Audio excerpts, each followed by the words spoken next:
menciptakan menu-menu baru. Nutrisi mempelajari tentang nutrisi dan gizi yang seimbang dalam memilih dan mengolah makanan. Untuk kesimpulannya adalah penerapan standar isi dalam kurikulum sekolah dapat lebih efektif dicapai melalui metode sentra, meskipun ada tantangan seperti keterbatasan fasilitas dan kurangnya pelatihan guru. Metode sentra di Sekolah Bintang Madani dapat meningkatkan keterlibatan siswa dan memperkuat pemahaman mereka terhadap materi yang diajarkan. Integrasi antara standar isi dan metode sentra memberikan pendekatan yang lebih kontekstual dan aplikatif dalam pembelajaran. Sekian dari saya. Dilanjutkan untuk presentasi selanjutnya adalah oleh Ustadz Deni Ali. Tafadhol, Dan. Assalamualaikum warahmatullahi wabarakatuh. Gimana suara saya jelas? Wabarakatuh. Jelas, Pak. Jelas. Alhamdulillah rabbil alamin. Sallallahu ala sayyidina Muhammadin wa ala alihi washabbihi ajmain. Amma ba'du. Yang terhormat Bapak Doktor, mudah-mudahan diberikan sehat walafiat, panjang umur, dan semoga ilmu yang diberikan kepada kita ilmu yang bermanfaat. Yang terhormat seluruh mahasiswa, mahasiswi, pasca. Saya melanjutkan dari hasil penelitian, yaitu dengan pemenuhan penerapan standar proses pembelajaran di Madrasah Tsanawiyah Cilawu. Ya, ini saya mengadakannya di salah satu sekolah yang berada di Kecamatan Cilawu, dan kebetulan nama sekolahnya MTS Cilawu. Pendahuluan, latar belakang dan tujuan penelitian. Latar belakang, standar proses pembelajaran merupakan pedoman penting untuk meningkatkan kualitas pendidikan. Penelitian ini difokuskan pada Madrasah Tsanawiyah sebagai lembaga pendidikan yang memiliki peran vital dalam pengembangan karakter dan intelektual generasi muda. Tujuan penelitian ini adalah untuk mengidentifikasi dan menganalisis faktor-faktor yang mempengaruhi penerapan standar proses pembelajaran di Madrasah Tsanawiyah, serta untuk memberikan rekomendasi yang dapat meningkatkan kualitas pendidikan terhadap lembaga tersebut. Metodologi penelitian kualitatif dengan studi kasus. Yang pertama, pendekatan kualitatif. Penelitian ini menggunakan pendekatan kualitatif untuk memahami secara mendalam bagaimana standar proses pembelajaran diterapkan di madrasah tersebut. Yang kedua, studi kasus. Studi kasus yang dilakukan dengan memilih satu ataupun lebih madrasah tsanawiyah sebagai objek penelitian untuk memperoleh data yang spesifik dan detail tentang penerapan standar proses pembelajaran. Yang ketiga, metode pengumpulan data. Metode pengumpulan data yang digunakan meliputi observasi, wawancara, dan dokumentasi. Data diperoleh dari guru, siswa, dan pihak terkait di madrasah tsanawiyah yang menjadi objek penelitian. Lanjut.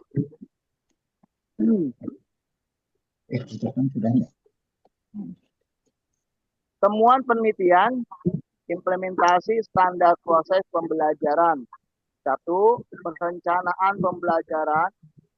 Penelitian menemukan bahwa sebagian besar guru telah mengikuti standar proses pembelajaran dalam merencanakan kegiatan belajar mengajar. 2. Pelaksanaan pembelajaran. Dalam pelaksanaan pembelajaran ditemukan beberapa kendala terkait dengan ketersediaan sumber belajar dan infrastruktur yang memadai. Yang ketiga, penilaian pembelajaran. Hasil penelitian menunjukkan bahwa penilaian pembelajaran di Madrasah Tsanawiyah telah mengacu pada standar proses pembelajaran, namun masih diperlukan peningkatan dalam hal penilaian yang autentik dan bermakna. Lanjut. Analisis dan pembahasan kendala dan tantangan. Pertama, keterbatasan sumber daya. Kendala utama dalam penerapan standar proses pembelajaran adalah keterbatasan sumber daya baik berupa sumber belajar, fasilitas maupun guru. Yang kedua, kurangnya pelatihan dan pengembangan. Kurangnya pelatihan dan pengembangan bagi guru, terutama dalam hal penerapan standar proses pembelajaran, menjadi tantangan dalam upaya meningkatkan kualitas pendidikan. Selanjutnya, keterlibatan orang tua. Keterlibatan orang tua dalam proses pembelajaran masih kurang optimal, sehingga perlu ditingkatkan untuk mendukung proses pembelajaran yang efektif di Madrasah Tsanawiyah. Upaya penemuan standar proses pembelajaran. Satu, peningkatan sumber daya, peningkatan alokasi dana, dan program bantuan untuk menyediakan sumber belajar, fasilitas, dan guru yang berkualitas. 2. Pengembangan profesional guru. Pelatihan dan pengembangan yang berkelanjutan bagi guru untuk meningkatkan kompetensi dalam menerapkan standar proses pembelajaran. Yang ketiga, kerjasama dengan orang tua, yaitu meningkatkan peran dan keterlibatan orang tua dalam mendukung proses pembelajaran di Madrasah Tsanawiyah. Lanjut. Implikasi dan rekomendasi. Pertama, meningkatkan kualitas pendidikan. Meningkatkan kualitas pendidikan di Madrasah Tsanawiyah secara langsung berdampak pada peningkatan sumber daya manusia di masa depan. Terus, meningkatkan kerjasama. Pentingnya kerjasama antara pemerintah, lembaga pendidik, dan masyarakat untuk mendukung terwujudnya standar proses pembelajaran yang efektif. Yang terakhir, meningkatkan prestasi siswa. Pemenuhan standar proses pembelajaran diharapkan dapat meningkatkan prestasi belajar siswa di Madrasah Tsanawiyah. Ya, mungkin itu nanti dilanjut selanjutnya oleh Ibu Rina. Silahkan Ibu Rina. Ya, terima kasih Pak Denny. Selamat sore teman-teman. Selanjutnya saya akan memaparkan presentasi yang dilakukan di SMP swasta Al-Mutakin, yaitu yang berjudul Hubungan Standar Penilaian Terhadap Hasil Belajar di SMP Swasta, yaitu di SMP Al-Mutakin, Kecamatan Cicalengka. Penelitian ini menyelidiki hubungan standar penilaian dengan hasil belajar di SMP Al-Mutakin, Kecamatan Cicalengka, dengan fokus pada kontribusi media kecerdasan buatan dalam pembelajaran berbasis masalah. Selanjutnya, Pak. Nah, pendahuluan. Untuk pendahuluan itu ada standar penilaiannya. Di dalam penilaian itu, standar penilaian berperan penting dalam meningkatkan kualitas hasil belajar dengan memberikan kerangka kerja yang jelas untuk evaluasi. Ini juga dalam teknologi AI, termasuk dalam metode pembelajaran, yaitu teknologi AI memiliki potensi untuk mendukung evaluasi pendidikan dengan menyediakan alat yang dapat mempersonalisasikan dan meningkatkan pembelajaran. Tujuan penelitiannya adalah satu, menganalisa hubungan. Hubungannya itu menganalisa hubungan antara standar penilaian dan hasil belajar siswa. Kedua, integrasi masalah dan AI itu mengintegrasikan media AI dalam masalah untuk meningkatkan efektivitas pembelajaran. Ketiga, tujuannya yaitu untuk meningkatkan wawasan baru, yaitu memberi pemahaman baru tentang penerapan teknologi AI dalam pendidikan. Dari standar penilaian. Perangkat teori ini adalah standar penilaiannya konsep dalam konteks pendidikan, yaitu pembelajaran berbasis masalah. Metode pembelajaran berbasis masalah aktivitasnya dalam meningkatkan pemahaman, konsep, dan keterampilan dalam memecahkan masalah. Di dalam pembelajaran berbasis masalah ini, kita dibantu dengan media AI, yaitu peran dan potensi media AI dalam pendidikan, termasuk evaluasi adaptif dan umpan balik personal. Metode penelitian. Metode penelitian yang dilakukan dalam kasus ini adalah desain studinya adalah pendekatan kualitatif dengan desain studi kasus untuk mengambil pemahaman yang mendalam. Populasi dan sampelnya adalah siswa SMP Al-Mutakin, Kecamatan Cicalengka sebagai populasi dan sampel. Untuk teknik pengumpulan data yaitu melalui wawancara, observasi langsung, dan analisa dokumen untuk memperoleh data yang lebih lengkap. Ketiga, dengan analisis data, yaitu pendekatan tematik yang menggunakan triangulasi data untuk memastikan validitas dan keabsahan temuan. Selanjutnya, dari hasil penelitian ini diharapkan ada standar penilaian yang lebih bagus, yaitu implementasinya terhadap penilaian berbasis kompetensi meningkatkan hasil belajar siswa. Dengan metode ini bisa memperkuat metode AI, maksudnya dengan memperkuat efektivitas metode pembelajaran yang berbasis masalah ini melalui evaluasi adaptif dan umpan balik personal. Pembahasan mengenai hubungan standar penilaian dengan hasil belajar siswa di sekolah, itu kontribusinya pada teori. Penelitian ini menegaskan pentingnya standar penilaian untuk mencapai hasil belajar yang optimal. Kedua, keterbatasannya adalah fokus pada satu institut atau kebutuhan peningkatan keterampilan teknologi di kalangan guru. Dan dampaknya adalah penelitian ini membuktikan potensi AI dan memperkaya proses belajar dan meningkatkan hasil belajar. Implikasi yang kita harapkan dari hubungan standar penilaian dengan hasil belajar siswa di sekolah yaitu satu, untuk menghasilkan teori dan praktik. Itu penelitian ini memberikan dasar untuk memperluas penelitian di berbagai konteks dan mengadopsi teknologi AI dalam penilaian. Kedua, implikasinya adalah sosial dan etis, sehingga menghasilkan dan memastikan akses yang merata terhadap teknologi AI ini, memperhatikan privasi dan pelindungan data siswa. Selanjutnya, rekomendasi untuk menghasilkan standar penilaian dengan hasil belajar siswa di sekolah.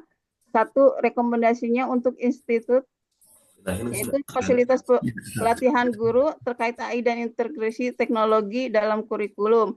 Kedua, rekomendasinya untuk kalangan guru adalah meningkatkan pemahaman siswa tentang penilaian dan bagaimana teknologi dapat mendukung pembelajaran. Tiga, penelitian lain yaitu melakukan penelitian serupa di lokasi berbeda dengan metode campur untuk memperkuat temuan. Keempat, rekomendasi dengan hubungan standar penilaian dengan hasil belajar siswa ini, rekomendasinya supaya pembuat kebijakan integrasi teknologi secara etis dan kurikulum nasional dan strategi pendidikan. Sudah, itu mungkin presentasinya yang judul hubungan standar penilaian dengan hasil belajar siswa di sekolah SMP Al-Mutakin yang berada di daerah Cicalengka. Untuk selanjutnya, mangga kepada Ibu. Ya, Ibu. Baik, terima kasih. Bismillahirrahmanirrahim. Assalamualaikum warahmatullahi wabarakatuh. Di sini saya akan menyampaikan tentang implementasi standar kompetensi lulusan dalam sistem penjaminan mutu sekolah di Utsman bin Affan Islamic Boarding School, Bandung. Latar belakangnya adalah bahwa standar kompetensi lulusan itu termasuk ke dalam sistem penjaminan mutu internal, di mana di tahun sebelumnya 2022 ke sana itu 8 SNP itu menjadi standar nasional pendidikan yang sekarang direvisi menjadi 4 standar, tapi kurang lebih secara garis besar itu sama ruang lingkupnya. Nah, ini rujukannya kemana? Rujukannya ke Peraturan Menteri Pendidikan Kebudayaan, Riset dan Teknologi RI nomor 47 tahun 2023 tentang standar pengelolaan, di mana ini pasalnya saya lupa. Di situ dijelaskan bahwa standar kompetensi lulusan pada satuan pendidikan jenjang menengah itu difokuskan kepada 3 poin yang akan saya bahas juga. Yang pertama adalah persiapan peserta didik menjadi anggota masyarakat yang beriman, bertakwa kepada Tuhan Yang Maha Esa, serta berakhlak mulia. Yang kedua, penanaman karakter yang sesuai dengan nilai-nilai Pancasila. Yang ketiga, pengetahuan untuk meningkatkan kompetensi peserta didik agar dapat hidup mandiri dan mengikuti pendidikan lebih lanjut. Selanjutnya, ya. Nah, akhirnya dari tadi peraturan yang telah dibacakan, kesimpulannya adalah standar kompetensi lulusan itu ada 3 poin yang harus kita soroti. Yang pertama, siswa tersebut harus menjadi manusia yang beriman dan siap bersosial di masyarakat. Yang kedua adalah siswa tersebut harus memiliki karakter. Yang ketiga, memiliki ilmu pengetahuan. Masih di latar belakang dengan rujukan peraturan, saya meneliti ke Utsman bin Affan Boarding School yang mengadopsi pendekatan yang unik, yaitu dengan mengintegrasikan kurikulum pendidikan umum berbasis kurikulum merdeka dengan kurikulum internal, yaitu kurikulum kepesantrenan, serta program pengembangan karakter dan keterampilan berbasis proyek atau life skills. Mana dari 3 poin yang kita jadikan sandaran di SKL itu mencakup 3 poin. Yang pertama, siswa itu beriman. Yang kedua, karakter. Yang ketiga, berilmu. Nah, untuk beriman ini di Utsman bin Affan Boarding School, hasil dari wawancara saya kepada kepala sekolah di sana, bahwa di Utsman bin Affan Boarding School itu untuk beriman di sana menggunakan kurikulum kepesantrenan. Selain itu juga untuk P2RA di situ kan ada poin beriman. Yang kedua, untuk mencapai standar kelulusan karakter di Utsman bin Affan Boarding School ini, dia menerapkan beberapa pengaliran nilai-nilai. Yang pertama, yang secara internal namanya S2 MB3, yang yaitu sehat, santun, mandiri, berkarya, berbakti, dan bermanfaat. Yang kedua, pembiasaan life skills. Pembiasaan life skills-nya apa aja? Ada bercocok tanam karena di daerah pegunungan. Kemudian ada cooking class, menjahit, membuat produk sabun cuci piring dan lain-lain. Yang ketiga ada ekstrakurikuler yang dilaksanakan di sana. Selanjutnya, poin ketiga adalah lulusan Utsman bin Affan Boarding School harus berilmu, di mana dalam proses pemberjalanannya, pendidikannya, yaitu menggunakan kurikulum merdeka. Jadi dengan 3 standar SKL ini, harapannya adalah lulusan dari Utsman bin Affan Boarding School bisa mencapai standar yang diinginkan sesuai dengan Permendikbud yang tadi sudah disampaikan. Selanjutnya, metode penelitian yang digunakan yaitu dengan menggunakan pendekatan kualitatif dengan desain studi kasus yang bertujuan untuk mengeksplorasi dan mendeskripsikan praktik penjaminan mutu internal di Utsman bin Affan Boarding School, khususnya dalam hal standar kompetensi lulusan. Penelitian ini dilaksanakan di bulan Januari 2025 di Utsman bin Affan Boarding School, yang dipilih karena memiliki program unggulan pembentukan karakter dan life skills berbasis nilai-nilai Islami, yaitu memadukan kurikulum merdeka dengan kurikulum kepesantrenan. Hasil penelitiannya adalah di Utsman bin Affan Boarding School, SKL ini Strateginya adalah SKL ini diraih dengan metode penerapan kurikulum yang pertama, pelaksanaan kurikulum merdeka dengan syaratnya itu adalah minimal lulus standar kelulusannya itu jika siswa mampu menuntaskan pendidikan dengan nilai minimal 70 dari setiap mata pelajaran. Yang kedua adalah melaksanakan kegiatan P5P2RA. Kemudian yang kedua adalah melaksanakan kurikulum kepesantrenan, di mana karena boarding school, maka di sana pun dilaksanakan kajian kitab kuning. Yang kedua, hafalan Al-Quran minimal 3 juz untuk kelas 9. Jadi syarat kelulusannya harus sudah menghafalkan Al-Quran minimal 3 juz. Yang selanjutnya adalah penerapan metode life skills, penanaman karakter S2 MB3 dan ekstrakurikuler. Di sana itu di Utsman bin Affan Boarding School ada pembiasaan seperti yang tadi disebutkan, cooking class, bercocok tanam, menjahit, dan lain-lain, mengikuti minimal 1 ekskul untuk setiap siswa, dan penanaman karakter sehat, satu mandiri, berkarya, berbakti, bermanfaat, yang harapannya bisa meningkatkan kualitas di standar kompetensi lulusan ini. Ini dokumentasinya, struktur organigram, bisa dibaca dari mulai kepala, bendahara, wakil kepala sekolah, sampai guru-guru. Selanjutnya, ya di sini kepalanya adalah Pak Dede Rahayu, teman kita juga. Selanjutnya, udah tolong ya juga begitu kan. Ini dokumentasi siswa saat life skill bercocok tanam, kemudian LDKS, latihan dasar kepemimpinan. Selanjutnya, Bu Rizkia, suaranya di unmute, coba.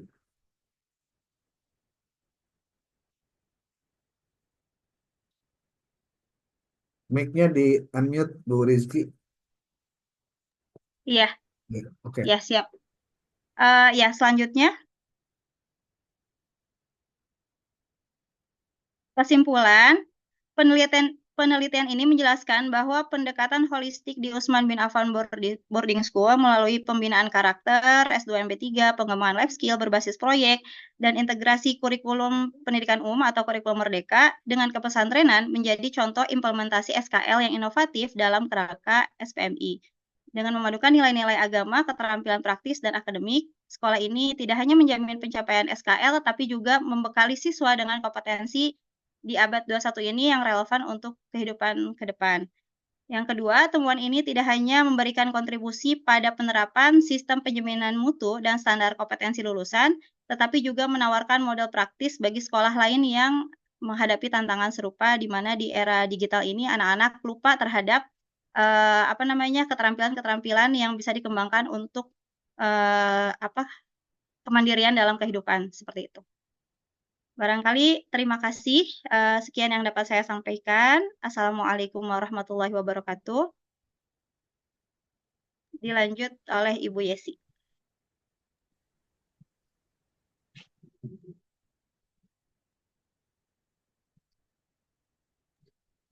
Ya, Assalamualaikum warahmatullahi wabarakatuh.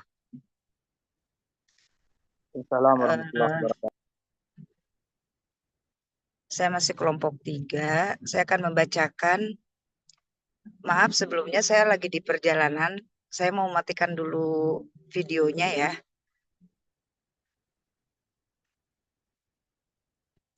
Analisis pemenuhan standar sarana dan prasarana SD Negeri 10.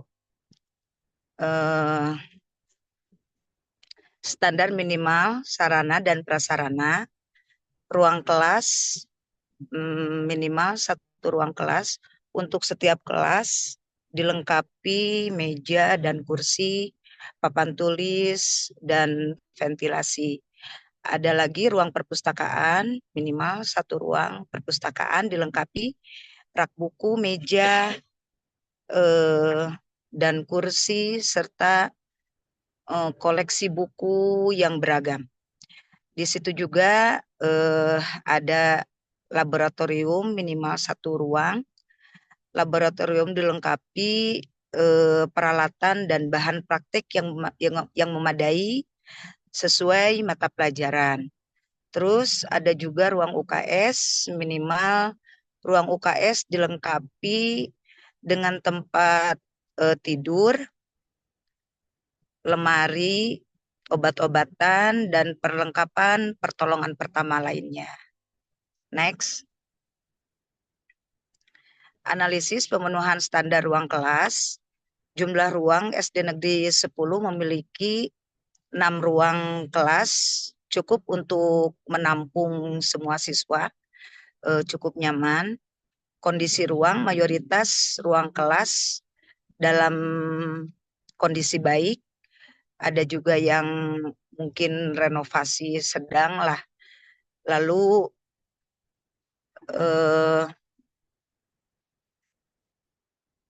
ruang kelas yang membutuhkan renovasi lainnya.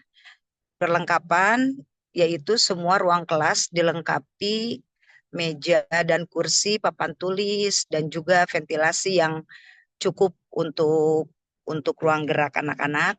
Kesimpulan adalah pemenuhan standar ruang kelas terpenuhi, namun perlu perhatian terhadap beberapa ruang yang membutuhkan renovasi.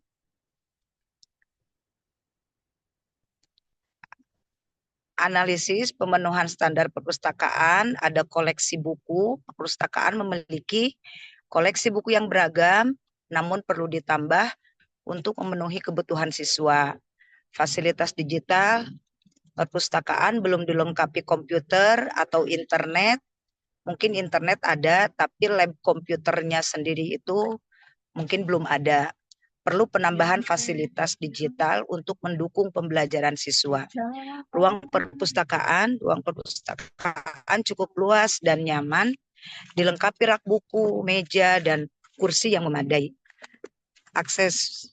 Aksesibilitasnya perpustakaan mudah diakses oleh siswa dan guru dengan jam buku yang fleksibel.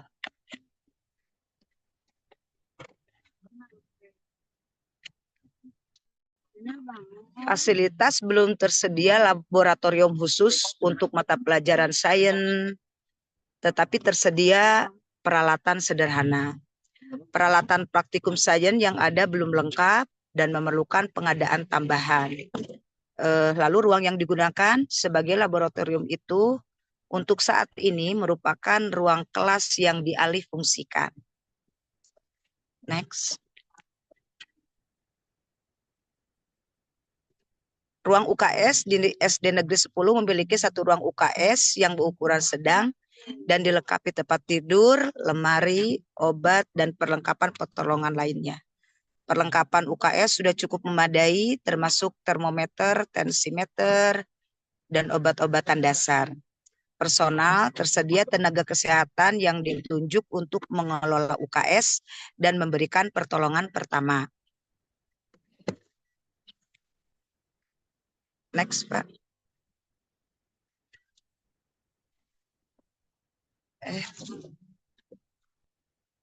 Rekomendasi untuk meningkatkan pemenuhan standar, pengadaan laboratorium khusus untuk mata pelajaran sains dengan peralatan dan bahan praktikum yang lengkap.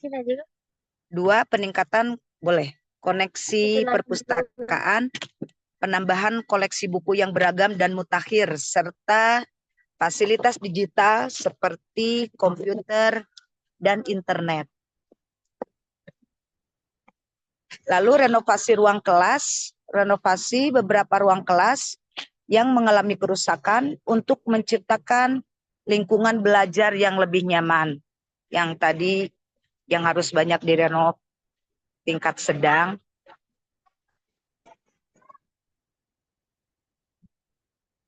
Kesimpulan, SD Negeri 10 dan itu jangan kalian. SD Negeri 10 sudah memenuhi sebagian besar standar sarana dan prasarana, tetapi masih ada beberapa aspek yang perlu ditingkatkan. Seperti saya menemukan belum adanya ruang ibadah, mungkin masih aksesnya seperti menempel dengan masjid besar begitu, tapi itu kalau pembelajaran sepertinya kurang efektif. alangkah bagusnya apabila ada ruang ibadah khusus yang diadakan di sekolah supaya anak-anak lebih fokus lagi untuk beribadahnya, karena yang menempel itu yang berada di sekitar sekolah itu adalah masjid besar. Jadi mungkin itu sementara temuan dari saya. Kurang dan lebihnya saya mohon maaf. Terima kasih untuk semuanya, Bapak dosen juga. Assalamualaikum warahmatullahi wabarakatuh. Waalaikumsalam warahmatullahi wabarakatuh. Sudah berapa orang berarti? 5 orang, Pak. Pak Satu Asep kelompok. Sofian, Pak Denny Ali, Bu Rizkia, Bu Yesi, satu lagi siapa? Bu Rina. Oh, Rina. Bu Rina apa?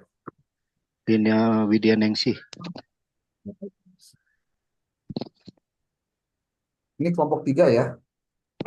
Ya, Pak. Oke, silakan kelompok 4 untuk tanya jawab.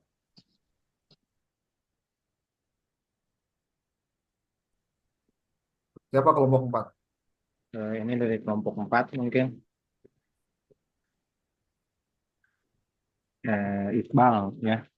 Tadi apa yang disampaikan mengenai mengenai mutu internal gitu ya, sekolah. Tentu itu akan berbeda ya satu sama lain, lembaga satu dengan lembaga yang lain. Nah, karena perbedaan itu kemudian juga dari sisi perkembangan, kemajuan juga itu beda satu sama lain. Nah, ditanya ya ini apakah bisa kemudian disamakan gitu ya mengenai standar mutu internal ini gitu ya. Karena namanya lembaga itu kan dalam kemajuan atau perkembangan lembaga itu adalah sebuah kewajiban dari pemerintah, sehingga kemudian harus ada titik kesamaan walaupun standar mutu internal pasti berbeda. Tetapi kemudian dari sisi prasarana apakah ini bisa disamakan sehingga kemudian dari standar mutu internal ini semuanya akan menjadi sama. Itu mungkin dari kelompok 4 ya, salah satunya. Terima kasih.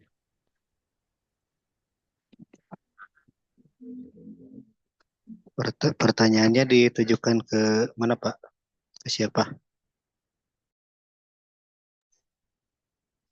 Tadi yang membahas tentang standar mutu internal ya, Bu siapa itu? Boarding school itu yang itu. Oh.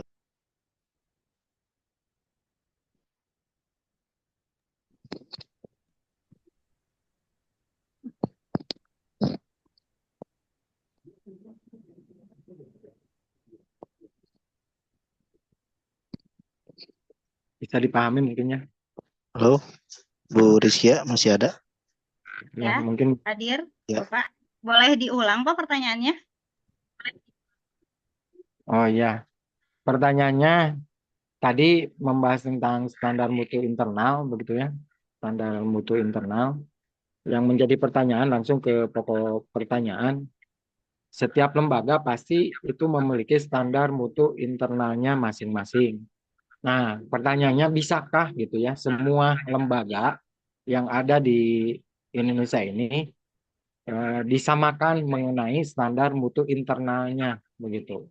Apakah itu bisa? Nah, ketika bisa, kemudian pasti ada sisi persiapan ya, persiapan dari sisi sarana prasarana, kurikulum dan sebagainya. Itu mungkin yang menjadi titik fokus dari pertanyaannya. Terima kasih. Mudah-mudahan bisa dipahami.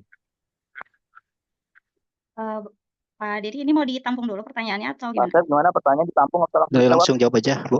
Langsung jawab. Standar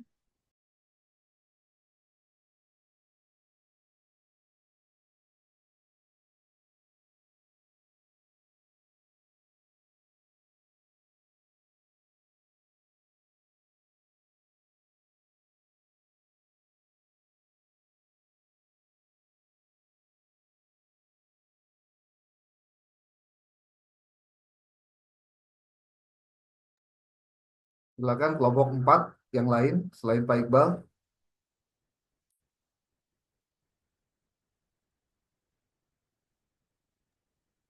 Pak Faisal ada Pak Faisal. Ditampung dulu ya. Silakan kelompok 4, mangga. Bu Ayu, Bu Tika, dan Bu Sisolawati.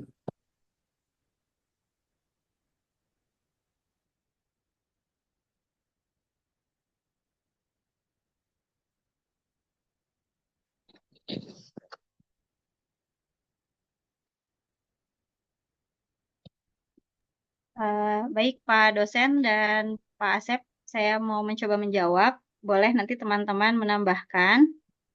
Tadi pertanyaan dari kelompok 4 mengenai apa saja SPMI yang harus dipenuhi oleh setiap lembaga pendidikan. Seperti yang telah tadi disampaikan, Bapak bisa membaca di Permendikbud nomor 47 tahun 2023 tentang standar pengelolaan. Di sana jelas sekali banyak poin-poin yang harus dipelajari oleh setiap lembaga pendidikan sehingga lembaga pendidikan kita bisa terstandar nasional, dan ini juga yang menjadi rujukan dari akreditasi BAN SM seperti itu.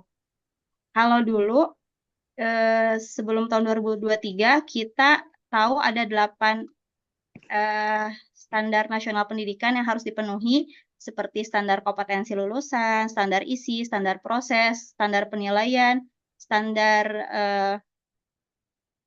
pendidik dan tenaga kependidikan, standar sarana dan prasarana, standar pengelolaan, dan standar pembiayaan. Kalau sekarang kalau tidak salah yang ada 4 poin yang harus dipenuhi, tapi secara garis besar kurang lebih sama dengan 8 SNP. Mungkin seperti itu Bapak penjelasannya. Jadi apakah sama setiap lembaga? Jawabannya adalah sama untuk standarnya, tetapi jika dalam pelaksanaannya ada rumusan kegiatan atau sekolah tersebut punya strategi untuk mencapai standar ini berbeda-beda, maka itu bisa terjadi. Tapi standarnya sama atau tidak, standarnya sama karena diatur dalam Permendikbud. Kalau yang saya dapat di nomor 47 tahun 2023, barangkali nanti sama Pak dosen bisa dijelaskan kembali mungkin kalau saya ada kesalahan atau teman-teman boleh menambahkan. Mungkin seperti itu Bapak, mudah-mudahan bisa menjawab. Assalamualaikum warahmatullahi wabarakatuh. Assalamualaikum warahmatullahi wabarakatuh. Gimana Pak Iqbal, apakah cukup atau ada sanggahan? Ya, nah cukup ya karena berbicara permen ya. Kalau sudah permen kan harga mati begitu ya, nggak bisa ini ya, nggak bisa dirubah. Itu mutlak gitu ya, itu mutlak. Nah, tapi yang menjadi tapinya adalah ketimpangannya gitu ketika di lapangan. Nah, ketika kemudian di lapangan ketimpangan, artinya contoh ada yang swasta, ada negeri, kemudian ada tadi yang kemudian sekolah-sekolah plus ya, sekolah-sekolah plus dan sebagainya. Nah, di lapangan ketimpangannya bagaimana? Nah, dari standar-standar tersebut, ketika kemudian ada sekolah yang tidak mencapai standar tersebut, apakah itu akan ditutup oleh pemerintah atau bagaimana? Atau kemudian dipenuhi oleh pemerintah sehingga standar ini bisa tercapai.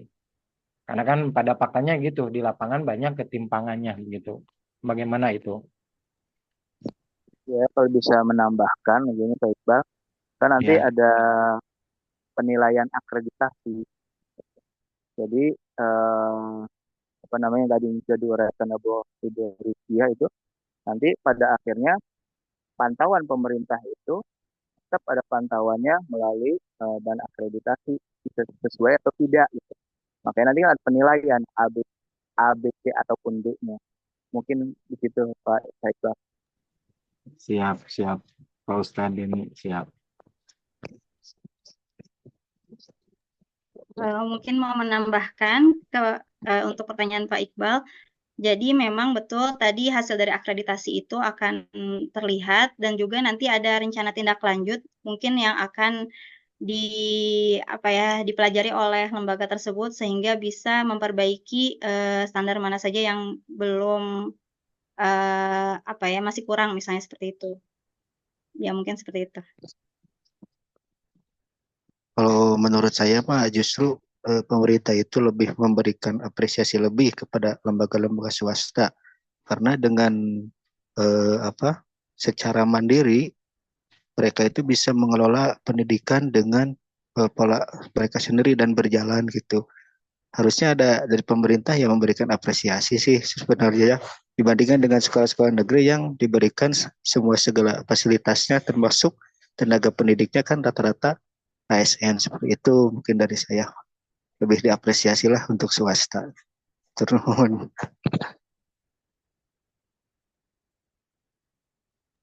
Ya, begitu. Anu sanesna di kelompok 4 mangga.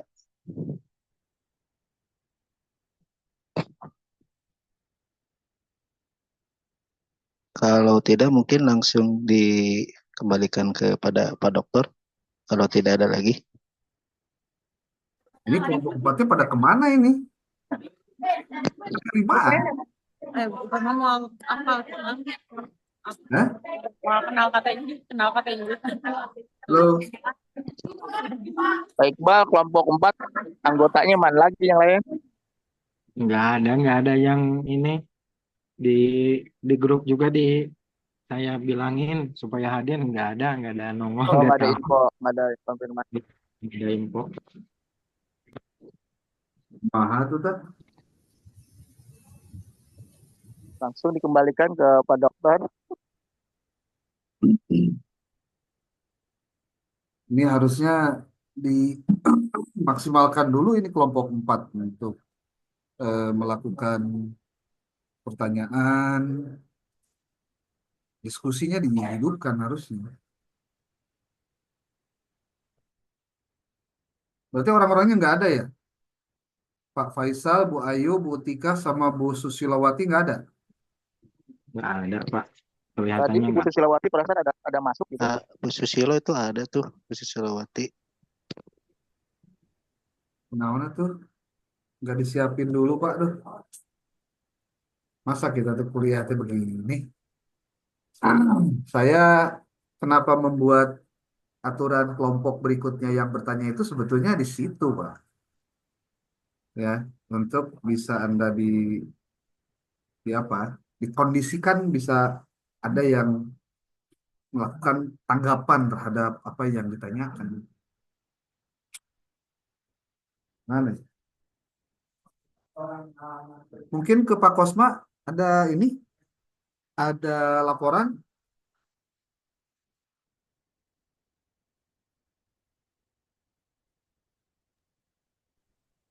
Pak Amarudin? Nggak ada ya? Tadi ada. Dinyalakan Pak mikrofonnya, Pak Kosma. Hadir. Nah, siap. Nggak ada informasi, Pak Dokter. Kira ini siapa nih user masalahnya tulisannya Pak? Oh, ini kebetulan tadi HP-nya lowbat, jadi tadi udah masuk langsung mati, ganti pakai laptop sekarang. Oke. Ini tidak ada kabar apa-apa ya? Nggak ada, Pak Dokter. Ya udahlah. Saya masih melihat mungkin Anda belum terbiasa apa gimana ya kuliah secara online itu. Begini Pak Dokter, kebetulan kalau online sebenarnya sering, hanya sekarang ini pada kerepotan bikin tugas dari semua mata kuliah untuk UTS. Nah, jadi mereka ya seperti itu nampaknya gitu. Di samping kesibukan masing-masing nggak libur juga ada tugas yang harus selesai, makanya seperti ini. Ya, memang apa ya, bagian dari resiko Bapak Ibu memilih kuliah itu ya ada tugas. Betul. Jadi lagi ini Pak Dokter, khusus saya kan termasuk manusia jadul gitu ya.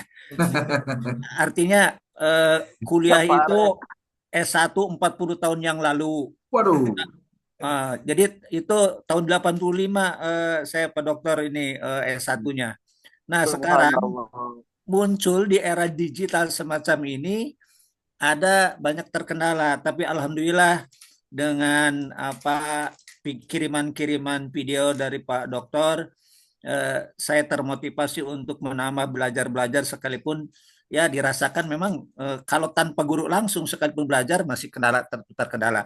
Itu sebenarnya kendala yang saya rasakan Pak Dokter. Tapi alhamdulillah dengan bimbingan dari Pak Dokter, dengan ada tugas seperti ini juga, Ya, artinya mau tidak mau harus belajar gitu.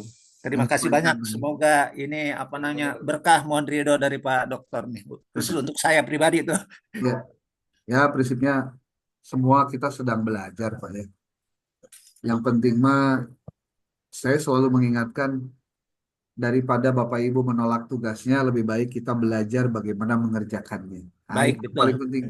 Baik. Betul Pak Dokter. Jazakallah khairan katsira, alhamdulillah. Kalau menolak tugasnya nanti malah nggak bisa-bisa Pak. Betul. Ya. Oke lah.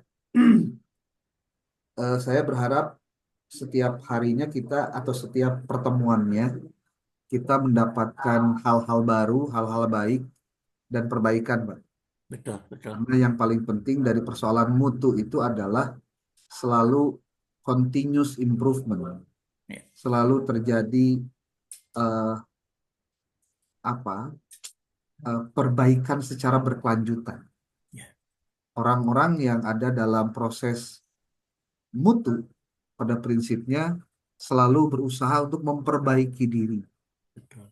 Memperbaiki diri, makanya kenapa kemudian akreditasi itu 5 tahun sekali contohnya. Itu adalah salah satu cara agar lembaga pendidikan memiliki tanggung jawab dalam pengelolaannya untuk dia bisa menunjukkan komitmen, loyalitas, dan juga dedikasi dia dalam dunia pendidikan kepada masyarakat ketika laporannya disampaikan kepada pemerintah melalui sebutlah ada BAN SN ataupun juga lembaga akreditasi yang lain, untuk menunjukkan bahwa lembaga yang didirikan, lembaga yang dikelola itu bukan lembaga yang asal-asalan melakukan proses pembelajaran. Makanya kenapa ada standarnya, Pak. Bapak Ibu, kalau dilihat judul kelompok 3 hari ini, kalau saya lihat dalam RPS-nya, pointer-pointernya, itu adalah pertama tentang, judul besarnya itu adalah Standar Nasional Pendidikan. Jadi standar nasional pendidikan. Yang namanya standar itu apa sih? Kalau di motor standar itu kan yang Penyangga. Yang menahan. Ya. Menahan. Artinya kalau tidak ada standar, itu motor bisa jatuh. Kalau dalam proses kita di lembaga pendidikan, istilah standar itu hakikatnya adalah batasan minimal yang harus diikuti untuk menyesuaikan dengan ukuran yang sesungguhnya. Maksudnya begini, kalau lembaga Bapak Ibu sudah sesuai dengan standar nasional pendidikan, maka itu sebetulnya bukan unggul. Minimal berarti itu ya? Standar minimal. Menyesuaikan dengan regulasi. Jadi bukan unggul, menyesuaikan dengan regulasi. Malah kalau bahasa gampangnya masih batas minimal. Jadi kalau pertanyaannya, apakah lembaga yang sudah terakreditasi itu baik? Ya, baik sesuai dengan standar pemerintah. Tapi perlu diingat, ya kemana itu? Ketika standar itu mau dilewati oleh Bapak Ibu, bisa nggak? Bisa. Maka yang disebut dengan sekolah unggul itu, hakikatnya adalah sekolah dengan pencapaian melebihi standar minimal. Jadi standar itu hakikatnya minimal, Pak. Ya. Kalau di agama ada istilah zakat mal itu apa? Zakat ya, zakat itu 2,5%. Kenapa 2,5%? 2,5% itu minimal, Pak. Minimal. Kalau misalkan saya mah udah mampu, saya mah mau 10%, boleh nggak? Ini ya. Boleh, Pak. Tidak ada masalah. Tidak ada masalah.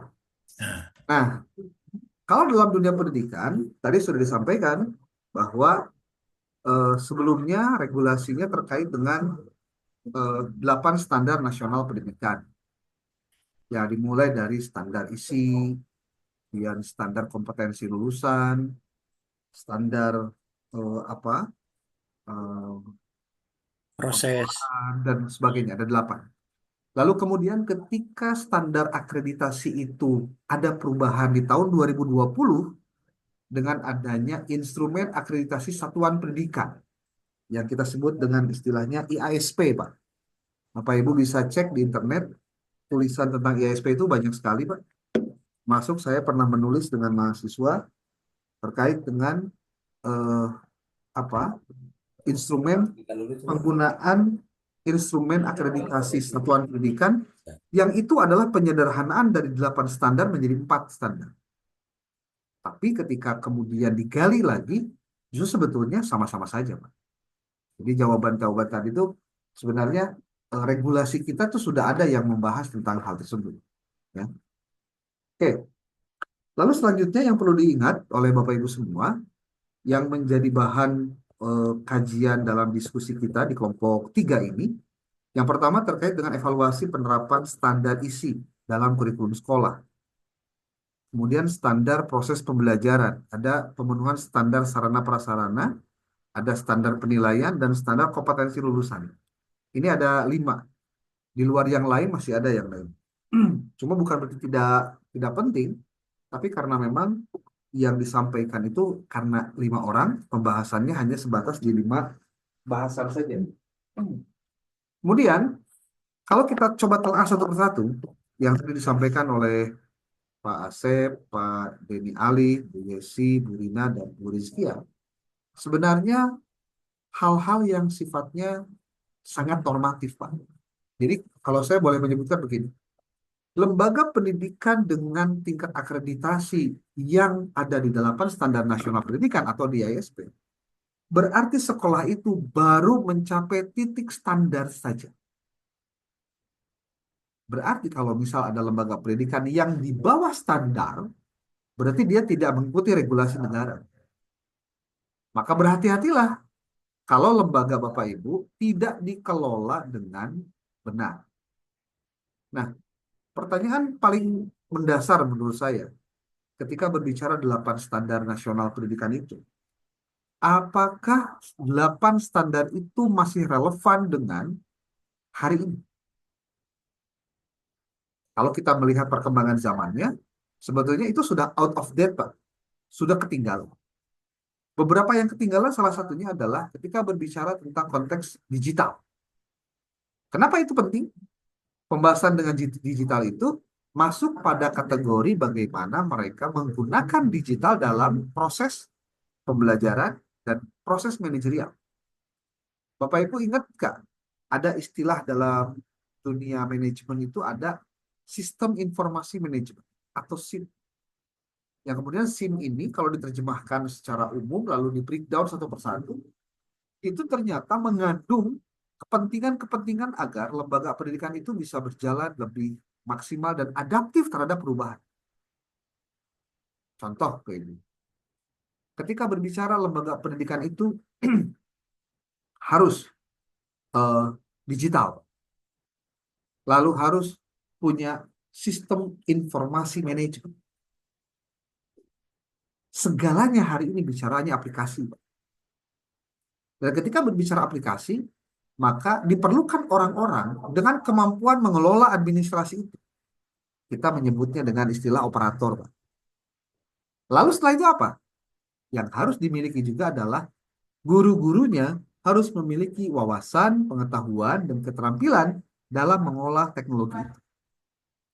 Luar biasanya, Bapak Ibu, di beberapa tempat, sekolah-sekolah dengan tingkat input yang baik, dilihat dari income-nya bagus lah sebutnya gitu, per tahunnya atau per bulannya banyak masuk uang dan seterusnya ke lembaga, harusnya memberikan dampak buat kita. Apa yang kita bisa berikan dan apa yang kita bisa kontribusikan kepada masyarakat ketika itu sudah terjadi. Kenapa, Bapak Ibu? Berbicara standar nasional pendidikan, hakikatnya berbicara tentang core bisnis pendidikan itu sendiri. Ingat ya, core bisnis dari pendidikan itu sendiri. Kalau ada lembaga pendidikan dengan kepala sekolah yang fixed mindset atau mindset yang terbatas, tidak cerdas melihat situasi, apa yang terjadi Bapak Ibu? Yang terjadi adalah orang-orang yang ada di lembaga pendidikan itu akan terseret oleh zaman dan orang akan meninggalkan lembaga yang tidak adaptif terhadap perkembangan zaman hari ini. Itu sudah bisa dibuktikan sekarang. Saya menjadi sebutnya menelaah berbagai macam kejadian. Itu ada juga faktor-faktor yang tidak umum terjadi. Kalau pertanyaannya adalah, kalau begitu lembaga pendidikan seperti apa yang seharusnya memiliki standar yang baik itu? Yang paling gampang, standar baik itu ikuti aturan negara, Pak. Kalau negara bilang bahwa Anda harus ikuti aturan ini ya, kalau enggak nanti Anda dicabut izin operasionalnya, Anda nggak boleh beroperasi, Anda nggak boleh terima siswa, kecuali Anda sudah terakreditasi. Itu lebih fatal lagi, Pak. Ada tekanan, ada ancaman. Apalagi kalau misalkan lembaga tempat Bapak Ibu tinggal itu lembaga yang memang sudah terkenal dan viral. Ah, itu repot, Pak.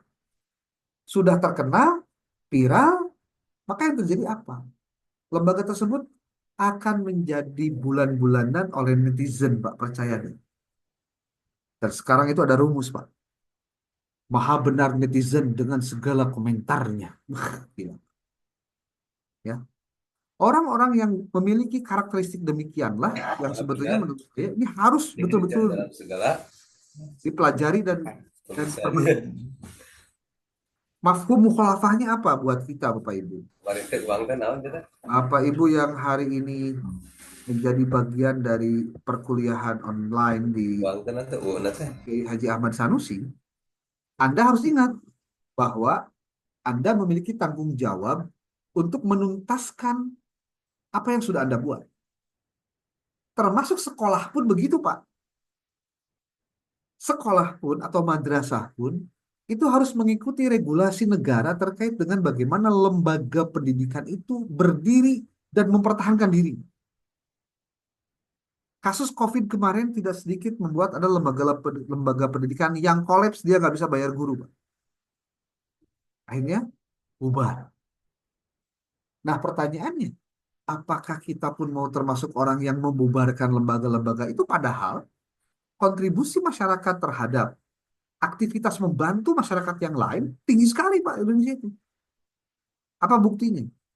Kemarin ketika banjir di Sukabumi atau gempa di Sukabumi dan longsor di Sukabumi, sekali posting dia untuk mendapatkan bantuan itu bisa mencapai ratusan juta. Bisa sampai begitu.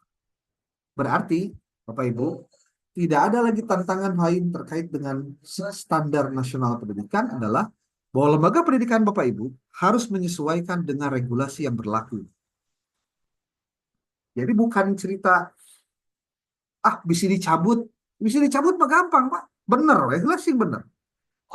Tetapi kalau bicara tentang bagaimana lembaga ini harus dijaga, maka orientasi dari para pemilik lembaga itu atau yayasan, sebutlah begitu, harus berorientasi pada kualitas. Kalau tidak, saya tidak jamin, Pak. Bapak Ibu hanya sekedar bisa keluar-keluar bahwa Bapak Ibu mendapatkan kompetitor, tapi Bapak Ibu sendiri tidak memperbaiki diri untuk bagaimana kompetitor itu dilawan dengan cara-cara yang cerdas. Bukan hanya sebatas pikiran kita, anu penting siapa tong laku. Kalau udah ngomong itu, Pak, Bu, itu mah hasud, Pak. Dan itu bisa terjadi. Bahasa gampangnya, da ari paket trokna garpuh mah jeung senok, Pak, paling jeung piring. Moal aya jeung batok bahasana gitu. Berarti itu menunjukkan apa? Menunjukkan bahwa keberadaan penjaminan mutu di lembaga pendidikan adalah sesuatu yang harus dijaga dan dikuasai oleh kepala. Dalam rangka apa? Menjadi kaki tangan kepala sekolah agar lembaga itu memiliki jaminan terhadap mutu dan perjalanan apa yang dilakukan selama ini. Jangan sampai kejadian, Bapak Ibu. Ada orang dengan karena ketidakmampuan sifatnya personal, kemudian menjadi masalah untuk seluruh attitude yang dimiliki karena dianggap dia tidak punya kompetensi. Itu hati sekali. Sangat hati. Semua yang terjadi, Bapak Ibu, yakinlah bahwa lembaga pendidikan kita sebetulnya menginginkan adanya pendampingan, pembinaan, asuhan dari negara. Tapi faktanya hanya untuk seorang kepala sekolah saja. Dia harus menunggu lama, ini kapan, dan lain-lain. Padahal semuanya bisa diselesaikan ketika kita memiliki pemahaman tentang kualitas yang baik. Kualitas itu dari mulai input, Pak, kemudian berproses, lalu output. Selama itu tidak dimiliki, ya punten, Pak. Kita hanya sebagai orang yang bagai pungut merindukan bulan. Saya bertanya kepada Bapak Ibu yang melakukan riset di lapangan. Benarkah apa yang ditemukan Bapak Ibu adalah faktor-faktor yang berpengaruh terhadap keberadaan lembaga tersebut, mau baik mau tidak? Kalau tidak ada pengaruh maksudnya, berarti kelembagaan di sana perlu dievaluasi lagi oleh Bapak Ibu sendiri. Ya. Kasusnya banyak, Pak, kasusnya banyak. Banyak lembaga pendidikan karena tidak memiliki added value. Added value itu artinya tidak boleh nilai tambah. Dia selalu takut dengan kompetitornya ketika kompetitor itu sudah buka pendaftaran mahasiswa baru, Pak. Padahal jauh kene. Ternyata ada kasus di mana lembaga pendidikan startnya di awal, maka dia bisa segera juga tutup, Pak. Dan tidak bisa memberikan kesempatan orang lain untuk daftar di luar jadwal yang sudah ditentukan. Ini menunjukkan apa, Bapak Ibu? Sekolah tersebut mulai rada serius mikirin tentang apa yang seharusnya dia kerjakan. Jadi Bapak Ibu, kelompok 4 tentang kelompok 3 tentang standar nasional pendidikan, walaupun oleh kelompok ini dibahas hanya 5 buah saja. Standar isi, standar pembelajaran, standar proses pembelajaran, ada standar sarana prasarana, lalu standar penilaian, dan standar kompetensi lulusan. Kalau mau dibahas dari mana dulu? Bahasnya dari standar kompetensi lulusan dulu. Jadi turunannya itu standar kompetensi lulusan. SKL-nya itu, kalau dalam bahasa di perguruan tinggi. Anda ketika mengajar di kelas, sebetulnya profil lulusan seperti apa yang Anda harapkan dari mata pelajaran Anda? Nah, itu harus dijawab. Kalau tidak ada jawaban itu, berarti kita ngajar tuh nggak ada fokusnya, Pak. Dan itu adanya di mana? Di visi, Pak. Makanya kalau bicara visi, itu pasti orientasinya harus kepada siapa? Lembaga siswa. Visi. Dan visi itu pasti bersifat filosofis. Selain dasar dari visi itu, pasti ada unsur psikologisnya, ada unsur yuridisnya, ada unsur teologisnya, ada unsur sosiologis. Hal ini menunjukkan apa, Bapak Ibu? Memahami visi lembaga itu penting karena akreditasi ataupun standar yang dimiliki sebagai kelengkapan dari akreditasi hanya akan dimiliki oleh orang-orang dengan visi yang visioner, visi yang jelas. Coba Bapak Ibu tanya kepada diri sendiri ketika Bapak Ibu ada di lembaga punya orang lain, bukan lembaga sendiri. Kira-kira apa yang biasanya dipikirkan oleh para penguasa lembaga itu? Mau jauh titilu hal, Pak. Naon? Duit, Pak.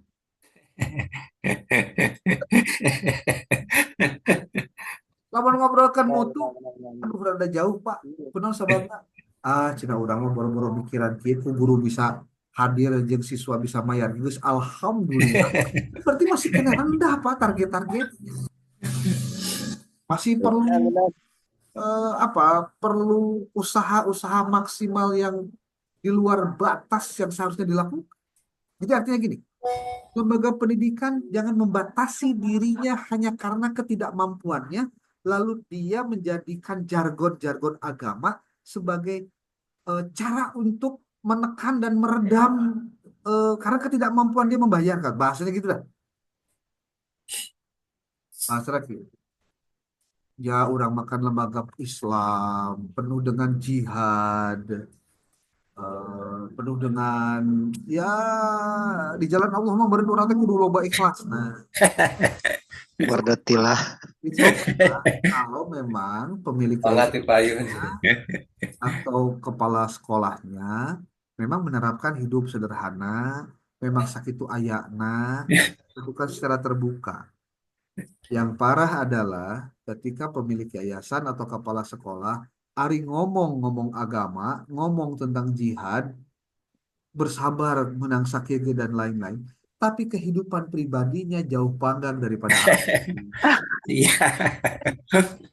Mobilnya Pajero. Banyak, betul banyak.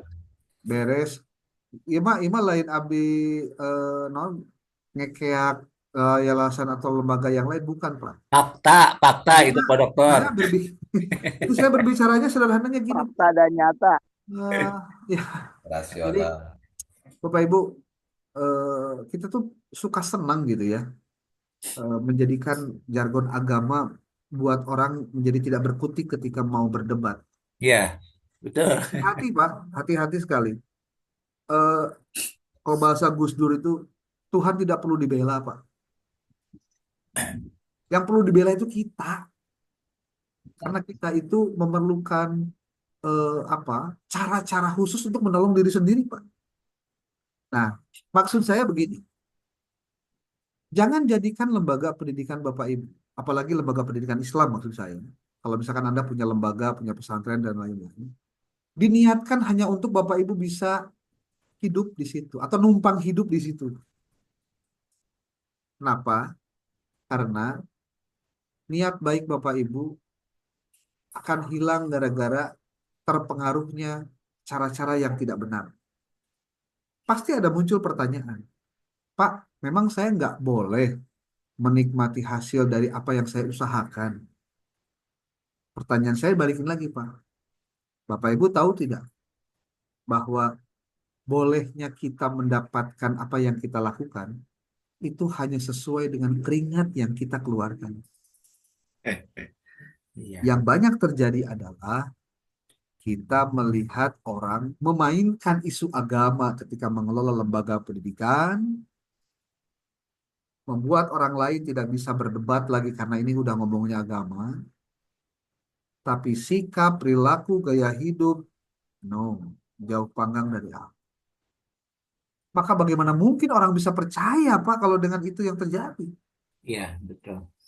Maka Bapak Ibu, harapan saya, jika ada di antara Bapak Ibu yang memang punya lembaga, jadi ketua yayasan, ketua kepala sekolah, dan lain-lain, percayalah Bapak Ibu adalah orang dengan amal jariah terbanyak yang dimiliki daripada guru orang atau orang lain yang tidak mewakafkan atau tidak mewakafkan tempatnya untuk dijadikan tempat itu. Tapi berhati-hati Bapak Ibu.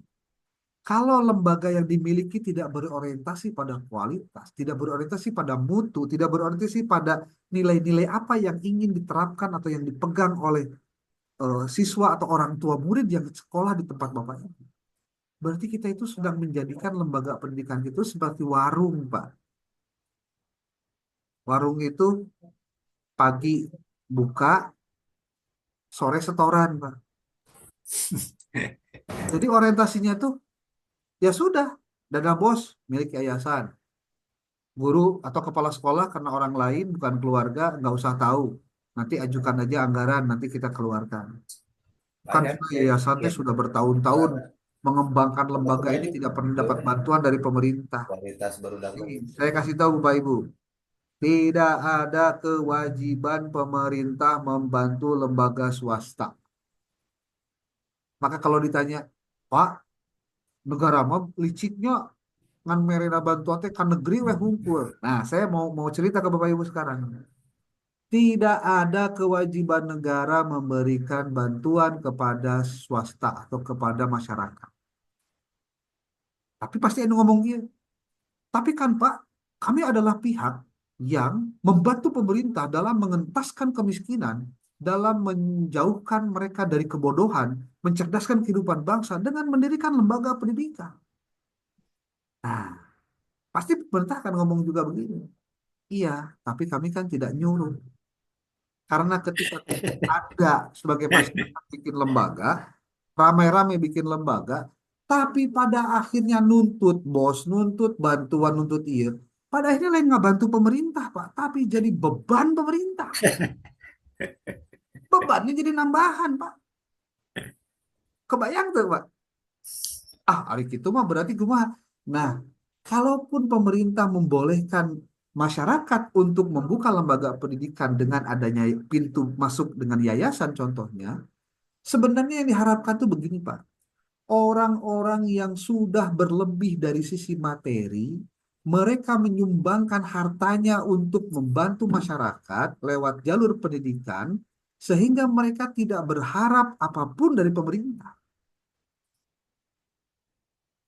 Artinya, Bapak Ibu, mereka itu memang charity, Pak. Apa ya charity? Nyumbang, Pak, ke pemerintah. Di urang mah lain nu aya nu nyieun sakola teh jelema-jelema anu butuh, Pak. Anu pada akhirnya justru menumpang hidup. Apa yang terjadi, Bapak Ibu?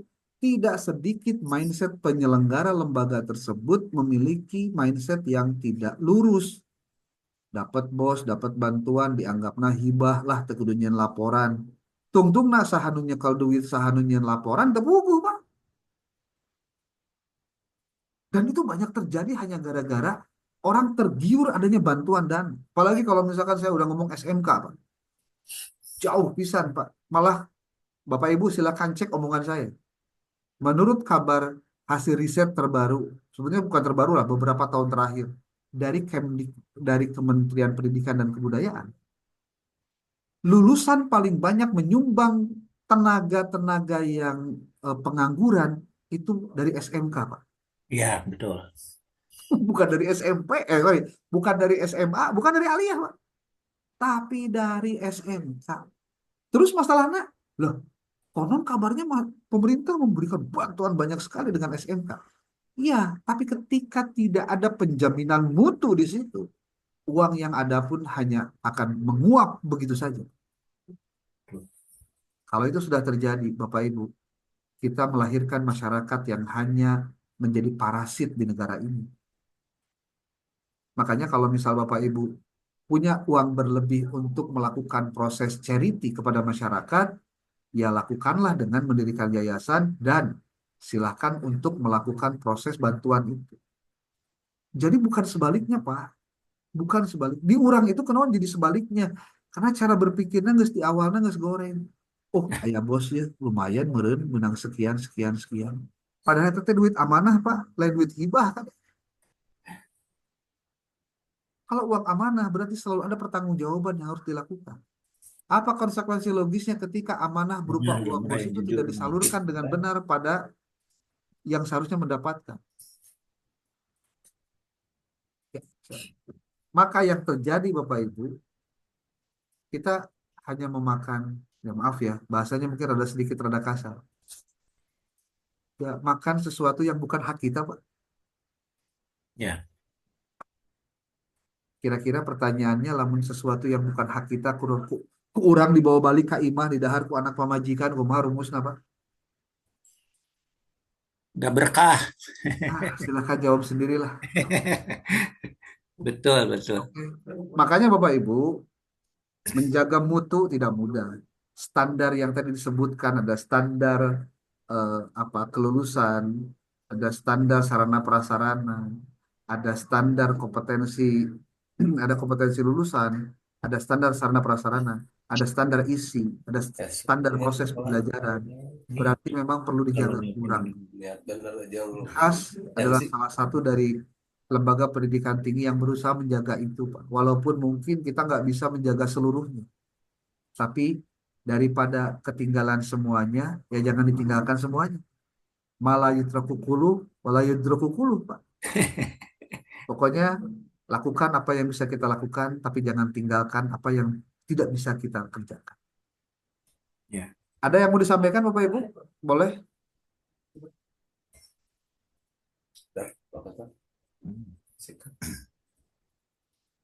Kalau tidak ada, silakan Bapak Ibu. Dari mulai sekarang, Pak Kosma, ya, pastikan untuk UTS bersiap untuk melakukan pencarian jurnal yang bisa dikirimkan tugas dari paparan ini, Pak. Oh, Ya, tapi nanti template-nya harus diganti, jangan pakai template epistemik, Pak. Ya, tapi menyesuaikan dengan template dari jurnal yang mau dimaksud. Untuk lebih lengkapnya nanti saya akan bikin video khusus untuk Bapak Ibu. Nanti silakan Bapak Ibu tonton videonya sampai habis. Apa saja yang harus dilakukan untuk tugas UTS dan tugas UAS. Pastikan Siap, Pak Dosen. UAS dari mulai sekarang agar kita tidak diburu waktu lagi nanti untuk mengerjakannya. Ya. Oke, Pak Toyib tadi ada raise hand. Pak Dosen, maaf. Assalamualaikum warahmatullahi wabarakatuh. Oh ya. Pak dosen, maaf.